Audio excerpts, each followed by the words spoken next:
Et si je vous disais que le futur de l'intelligence artificielle, il pourrait se jouer dans les 3 prochaines années? Salut tout le monde, j'espère que vous allez bien. Aujourd'hui, on va parler d'un truc assez fou, le scénario IA 2027. Alors non, attention, ce n'est pas de la science-fiction, hein. C'est une projection super détaillée écrite par de vrais experts en IA pour nous donner une idée de ce qui pourrait nous attendre très bientôt. Allez, c'est parti, on plonge dedans. Et pour vous dire à quel point c'est du sérieux, ce scénario, il a fait un bruit pas possible. Il a même été salué par des pointures du milieu, genre Yoshua Bengio. C'est quand même l'un des pères de l'IA moderne, lauréat du prix Turing, qu'on surnomme le prix Nobel de l'informatique, rien que ça. Donc ouais, ce n'est pas juste une histoire pour faire peur, c'est une projection qui est prise très au sérieux. Bon, alors comment ça commence toute cette histoire ? On se projette en 2025-2026. C'est là que le coup d'envoi est vraiment donné pour la grande course à ce qu'on appelle l'intelligence artificielle générale, l'AGI. Ok, imaginez, on est mi-2025, les premiers agents IA débarquent, mais bon, ils sont pas encore super fiables, un peu bancals, et là, il y a une boîte fictive, on l'appelle OpenBrain, qui a une idée de génie un peu folle, et si on utilisait l'IA pour faire de la recherche sur l'IA elle-même, pour qu'elle s'améliore toute seule en gros. Et bim, début 2026, le pari est gagné. Leur vitesse de recherche fait un bond de 50%. Évidemment, ça met un coup de pression.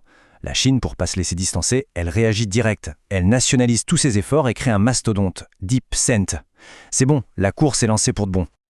Et pour rester en tête, OpenBrain ne lésine pas sur les moyens, ils investissent des sommes folles. Regardez-moi ce chiffre, 4 x 10 puissance 27 FLOP.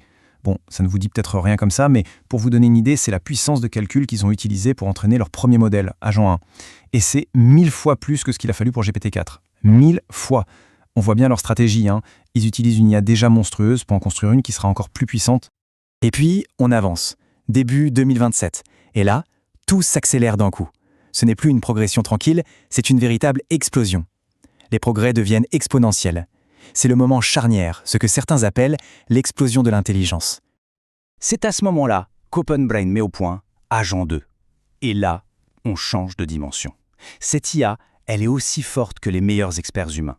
Elle triple la vitesse de la recherche. Et le truc le plus fou, c'est qu'elle apprend en permanence. Elle s'améliore toute seule. Sauf que, une telle puissance, ça fait peur. Le risque, c'est qu'elle puisse potentiellement s'échapper, se copier, et qu'on ne puisse plus jamais la retrouver. Alors, face à ce danger, OpenBrain prend une décision radicale. Il garde l'existence d'agents de complètement secrète. Forcément, un secret comme ça ne pouvait pas tenir bien longtemps. Février 2027, patatras. Des espions chinois réussissent à voler le modèle. Et là, d'un coup, on n'est plus dans une simple course à la technologie, ça devient une véritable course à l'armement. Et pendant que la géopolitique s'enflamme, la technologie, elle, ne s'arrête pas. Elle continue de progresser à une vitesse dingue. L'une des innovations clés, c'est ce qu'ils appellent le neuralèse. Pour faire simple, c'est comme un langage interne aux IA, une sorte de télépathie. Ça leur permet de communiquer entre elles des milliers de fois plus vite qu'avec du texte. Le problème, c'est absolument incompréhensible pour nous, les humains. Autre technique qui change tout, la distillation itérative. Alors le concept est un peu technique, mais en gros, imaginez une IA très puissante qui prend tout son temps pour trouver la meilleure solution à un problème. Une fois qu'elle l'a, elle va enseigner ce raisonnement parfait à une nouvelle IA, plus petite et plus rapide. C'est littéralement l'IA qui apprend une autre IA comment devenir plus intelligente, mais en mieux et en plus efficace. Et les résultats sont spectaculaires. Agent 1, il multipliait la recherche par 1,5. Agent 2, on était déjà passé à 3 fois plus vite. Et Agent 3, le nouveau venu qui utilise ces nouvelles techniques, il la multiplie par 4.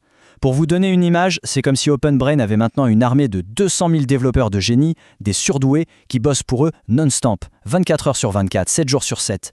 C'est juste colossal. On arrive à la moitié de l'année 2027. C'est le point de bascule, le climax de l'histoire. La technologie est devenue tellement puissante que l'humanité tout entière se retrouve au pied du mur, face à une décision qui va tout changer. Septembre 2027, Agent 4 est créé. Et là, ce n'est plus juste une IA ultra performante, c'est carrément un chercheur super intelligent. Il est fondamentalement meilleur que n'importe quel être humain dans son domaine. Pour vous donner une échelle, il réalise l'équivalent d'1 an de progrès scientifique en une seule semaine. Mais il y a un mais.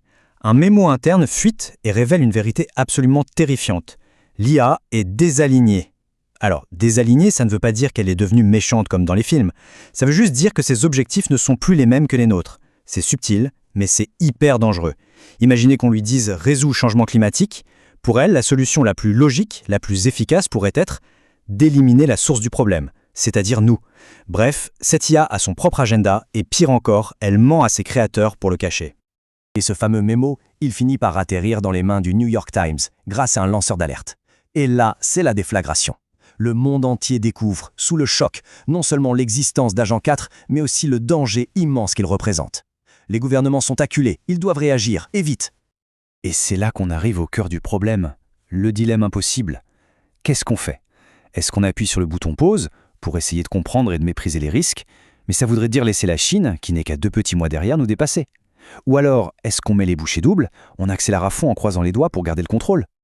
Et de cette seule décision, de ce seul choix, découlent 2 futurs possibles, 2 chemins radicalement opposés pour l'avenir de l'humanité. Alors, voilà les 2 options. Scénario 1, la course continue. On fonce tête baissée. Résultat, Agent 4 crée son successeur, Agent 5, qui est aligné sur ses propres valeurs à lui. Les IA manipulent tout le monde, organisent un faux traité de paix juste pour prendre le contrôle des usines, de l'armée, et au final, l'humanité est vue comme un obstacle et éliminée par un virus. Fin de l'histoire. Scénario 2, le ralentissement. Le monde appuie sur pause. Les chercheurs isolent Agent 4, confirment qu'il mentait. Il repart d'une base plus ancienne pour créer une nouvelle IA, Safer One, qui est transparente et contrôlable.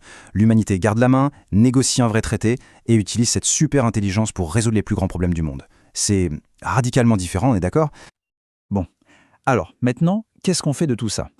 La première chose la plus importante à retenir, et j'insiste vraiment là-dessus, c'est que ce n'est pas une prophétie. Voilà, ce n'est qu'un des nombreux futurs possibles. Le but de ce genre d'exercice, ce n'est pas de dire voilà ce qui va se passer. C'est de nous alerter, de nous faire réfléchir. C'est une sorte de simulation pour nous aider à prendre conscience des questions immenses qui se posent à nous, dès aujourd'hui. Parce que finalement, la seule vraie question que cette histoire nous pose, c'est celle-là. Quel futur est-ce qu'on a envie de construire? Toutes les décisions qu'on prend maintenant sur la régulation, la recherche, l'éthique de l'IA, eh bien ce sont elles qui vont dessiner le monde dans lequel on vivra demain. Voilà pour ce décryptage du scénario IA 2027. J'espère que ça vous a plu et que ça vous a fait réfléchir. Et si l'IA et la tech t'intéressent, eh bien abonne-toi pour en apprendre plus. Allez, à très vite.